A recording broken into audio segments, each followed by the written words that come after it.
Après 4 saisons à te désirer et They Said You Won't Come Back, voici le 3e et dernier one-shot Boys Love manga pour la Wacom. Et c'est La Mélodie de l'Aube. Ce manga de Potato Ueno met en scène une romance en slow burn de 2 enfants en fait, puisqu'au début de l'histoire, Makoto c'est un jeune garçon qui adore chanter. Puis un jour ils vont au karaoké et en fait comme il est en train de muer, sa voix elle fait un truc bizarre, tout le monde se moque un peu de lui. Et à cause de ça, il va développer un complexe et ne plus jamais oser chanter devant les gens.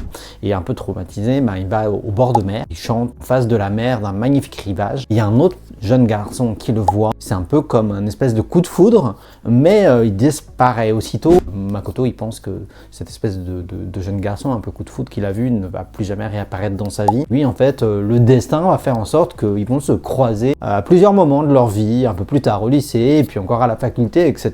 Bien sûr, ils vont plus ou moins se tourner autour, mais c'est une histoire qui finalement parle beaucoup de la manière dont on n'arrive pas forcément à identifier ses sentiments, parce que l'autre garçon, Nobuaki, c'est quelqu'un qui est très nul pour tout simplement comprendre ce qu'il ressent, pour exprimer ce qu'il ressent, qui est très froid en fait, distant et qui laisse rien transparaître de qui il est. Donc ça va poser des problématiques auprès de Makoto qui en fait va jamais comprendre les signaux qui vont lui être envoyés ou pas. Quelque part ce one shot c'est un petit peu un conte de fées des temps modernes. Il faut savoir que le titre original et la manière dont le titre a été pensé par l'autrice, c'est un petit peu voilà comme La Petite Sirène, caricature à l'extrême, mais en fait c'est l'histoire de voilà ce garçon qui chante et puis l'autre qui entend sa voix et qu'un jour le destin va les remettre. Y aura-t-il un happy end ou pas?